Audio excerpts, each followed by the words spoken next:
अब हम लोग की आपने कीवर्ड्स और जनरल एट्रीब्यूट्स इनके इस बारे में बात कर रहे हैं कि सूर्य किन किन चीजों को इंडिकेट करता है। तो सूर्य आप सब लोग जानते हैं कि सोल को इंडिकेट करता है, जैसा कि हमने बताया, या स्पिरिट को इंडिकेट करता है। दोनों एक ही बात है, एक ही शब्द के पर्याय हैं प्राय, और जिनको हिंदी में हम आत्मा कहते हैं।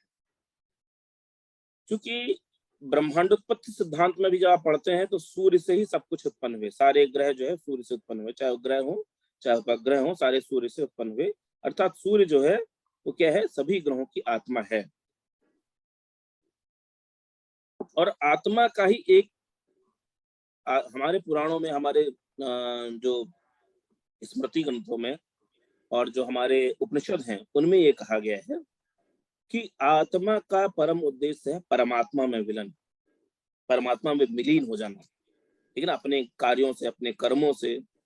अपने अध्यात्म से वह परमात्मा को प्राप्त करे। अर्थात जो परम सत्ता है, नारायण, परम नारायण है, जो जिनको सत्य नारायण कहते हैं, उनमें जाके विलीन हो जाना। मतलब परम जो हमारे जो ब्रह्मांड है, ब्रह्मांड की जो परिधि है,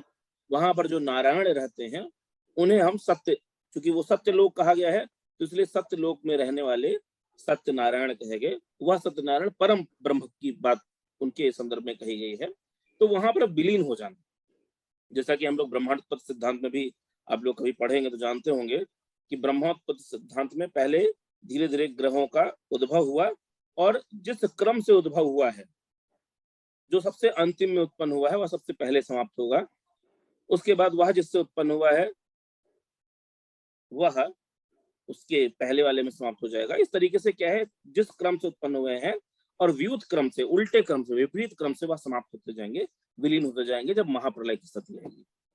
तो ये स्पिरिट और सोल, मतलब ये आत्मा, मतलब सूर्य ही इंडिकेट करता है कि आपका यह जो जो ये जो जन्म पुनर्जन्म, क्योंकि ज्योतिष से पुनर्जन्म पर विश्वास रखते हैं, और पुनर्जन्म पे विश्वास रखने के नाते हम आत्मा और परमात्मा पे विश्वास रखते हैं कि आपके आत्मा की जो गति चल रही है वह कब समाप्त होगी, यह भी हम सूर्य के आधार पर चीजों को बता सकते हैं। एक बात और मैं कहता हूँ, जैसे किसी के लग्न में आपने सूर्य देखा, चंद्रमा देखा, या लग्न एक देखी, तो तीनों एक ही में बैठे हुए हैं, अथवा सूर्य और लग्न एक ही है, चंद्रमा दूसरे उसमें है,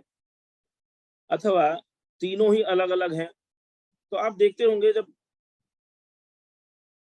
अगर ये तीनों एक ही में हैं तो उसका मानसिक शरीर, उसका स्थूल शरीर और उसका जो आध्यात्मिक शरीर है, ठीक है ना, इसको हम सूक्ष्म शरीर भी कह सकते हैं, वह एक ही हो जाएगा, उसका आचरण एक ही होगा। वो जो अंतःकरण से कर रहा है, जो अंतःकरण में सोच रहा है, वही इस शरीर के माध्यम से कर रहा है, मन के द्वारा कर रहा है। प्राय आप ऐसे देखेंगे जिसकी जन्मपत्री में लग्न में चंद्रमा होगा, उसका उसके हाव भाव जो है वो दिखने लगते हैं, वो क्या करने जा रहा है, उसकी एक्शन रिएक्शन क्या है वो आपको दिखने लगेंगे, प्रतीत होने लगेंगे, अगर लग्न में ही चंद्रमा है। ठीक है ना, तो ये इसलिए कि नाम सूर्य भी वैसे ही, उसकी अभिव्यक्ति क्या है, वह क्या चाहता है,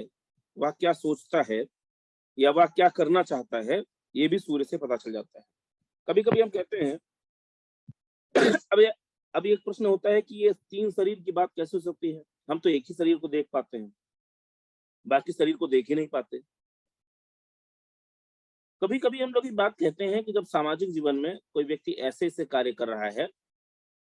जो किसी के हित और अहित की चिंता कर ही नहीं रहा, सिर्फ अपने फायदे की बात कर रहे हैं, और अपने फायदे के लिए वो किसी भी स्तर पर जाने के लिए तैयार हो जाता है, तो हम प्रायः यह बात कहने लगते हैं, मतलब नैतिकता से भी ऊपर चला जाता है, अनैतिक कार्यों में भी चला जाता है।